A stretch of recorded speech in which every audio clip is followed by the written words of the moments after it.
Plan వచ్చేసి simple, leg work out చేయాలి, ఇంకా 150 వెయిటెడ్ పుల్అప్ చేయాలి with 5 kgs.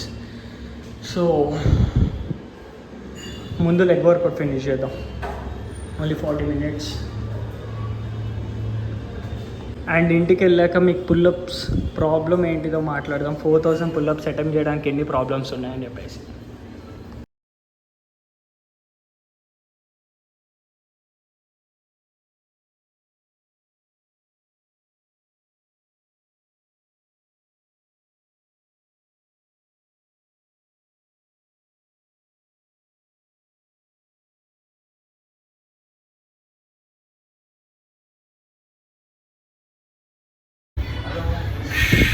Done, leg work out అయిపోయింది ఇప్పుడే.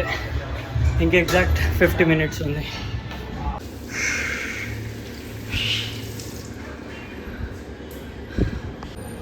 సో లిటరలీ చాలా టైర్డ్ అయిపోయినాం, కానీ ఎగ్జాక్ట్ 1 hour అయింది.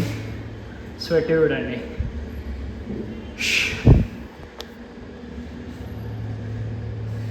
సో ఇప్పుడు వచ్చేసి 150 వెయిటెడ్ పుల్అప్స్ అండ్ ఒక రేట్ డెల్ట్ది అండ్ కాఫ్స్. రేట్ డెల్ట్ చూస్తాను, కాఫ్స్ అయితే చేయాలి. 5 kgs డంబుల్ తోటి 50 పుల్అప్స్ అయిపోయినాయి. సో ఇప్పుడు వితౌట్ 100 పుల్అప్స్ చేస్తాం మనం. లాస్ట్ 30 minutes ఉంది. నిన్నటిది చాలా సోర్నెస్ ఉంది, లేకపోతే మొత్తం 150తో వేసేవాడిని, కానీ బైసెప్ పెయిన్ మళ్ళీ వస్తుంది బాగా. సో 4000 పుల్అప్స్ అటెంప్ట్ చేసే ముందే మనం పైకి పోకూడదు కదా, అంటే బైసెప్ టియర్ అయ్యి, అందుకని చెప్పేసి చేయట్లేదు ఎక్కువ మనం.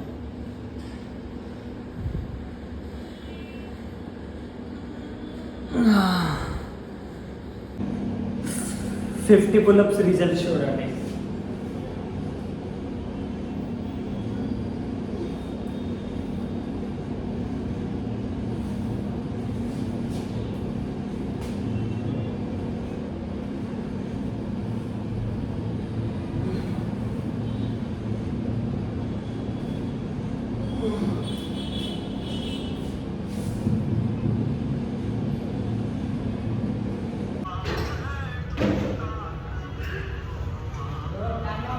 సో ఇంటికి వచ్చాక చెప్తా అన్నా కదా పుల్అప్ వల్ల ఏమేమి కష్టాలు ఉన్నాయని చెప్పేసి, అంటే లైక్ అడ్డంకులు అనుకోండి సింపుల్గా.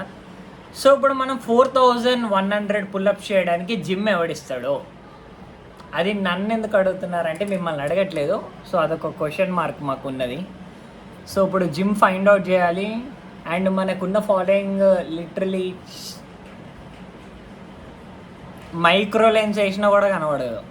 సో మనకి ఇంత ఫాలోయింగ్ ఉంది, జిమ్ ఇవ్వండి అన్నా కూడా ఎవరికి ఇవ్వడు. కాబట్టి అందుకని చెప్పేసి ఒక 2-3 ర్యాండమ్ జిమ్స్ని అడగాలి మనం. ఒక 10 days ముందు, అంటే ఒక ఎల్లుండి నుంచి మనం ట్రై చేయాలి. సో అది ఒక బిగ్గెస్ట్ ట్రబుల్. 2 things ఇంపార్టెంట్వి: కెమెరా ఒకటి, ఫుటేజ్ రికార్డ్ చేయడానికి STD కార్డ్స్ ఒకటి, అండ్ ఇంకోటి ఫైనల్లీ ఇంపార్టెంట్ థింగ్ ఏంటిదంటే బడ్జెట్. ఆబ్వియస్గా దానికి దూలు తీరిపోతుంది. సో ఆ బడ్జెట్ ఉంటేనే మిగతా ఈ 2 కూడా ఈజీ అవుతాయి. ఇఫ్ ఇన్ కేస్ అవన్నీ లేకపోయినా కూడా అట్లీస్ట్ ఏదో ఒక లెక్క పుల్అప్ ఛాలెంజ్ అయితే అటెంప్ట్ చేస్తాం మనం, షోర్ ఇది. సో అదే చెప్పాలనుకున్నాను. మళ్ళీ కలుద్దాం నెక్స్ట్ డే 100 వెయిటెడ్ పుల్అప్స్ తోటి. బ్యాక్గ్రౌండ్ వాయిసెస్ని ఇగ్నోర్ చేయండి. Bye bye.